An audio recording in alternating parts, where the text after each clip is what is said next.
Incredibly successful London 2012 that we can look back on. How do you personally reflect on it? Well, it's been fantastic. I was on the UK Sport Board between 2006 and 2010, and obviously the Games were awarded to London in 2005, so I feel I've been involved throughout that process.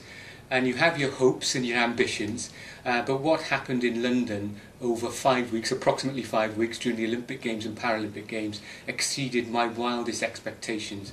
And it's quite demoralising in a way, knowing that I'm certainly not going to live through anything like that again, because the high and the buzz and the spirit amongst people in the UK, whatever sport they were interested in, whichever sport they were interested in, wherever they lived in the country, most people in this country got a fantastic boost from the Olympics and Paralympic Games, worth every penny.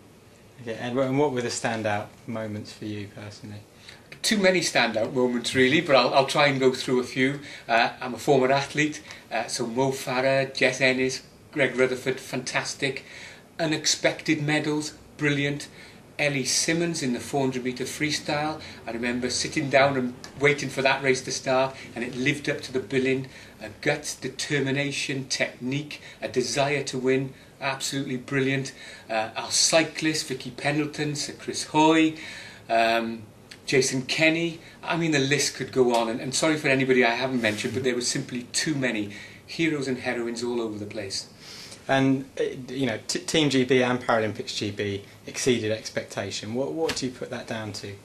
Well, we've got a fantastically robust system, and I'm not saying it's perfect, but it's pretty good.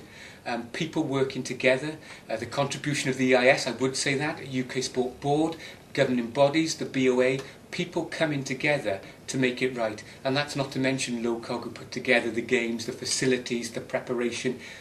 A lot of people in the UK sport system coming together for the good of the athletes competing. And you obviously mentioned the EIS there, but there were EIS staff working both during the Olympics and Paralympics, as well as in the cycle leading up to it as well. So how pleased are you at the role the EIS has played in that success? I am delighted with the contribution of staff who work for the EIS. 106 people involved in the Olympic Games, either behind the scenes or directly with governing bodies. 29 people, I think, with Paralympics GB. That's a phenomenal effort. And then when you look at the return of the national governing bodies, 88% of Olympic medals were assisted by EIS practitioners in some way, shape or form. 85% of Paralympic medals, and I'm talking about Team GB and Paralympics GB obviously, were delivered with the help of EIS practitioners and staff. That's a phenomenal achievement, and what we've got to do as an organisation now is look forward as to how we can improve that contribution over the next 4-year cycle, and we've got some ideas which we'll be sharing with staff obviously over the coming weeks and months. You sort of alluded to it there, but what has London 2012 sort of told you, perhaps that you didn't already know, about the elite sports system, and how do you see it moving forward towards Rio? Well, the first thing is that the elite sports system in the UK is pretty robust. Yes, it needs some tweaks to make the performance impact even greater. So as we're making those tweaks, we need to make sure that we don't dismantle the bits which have contributed towards that success.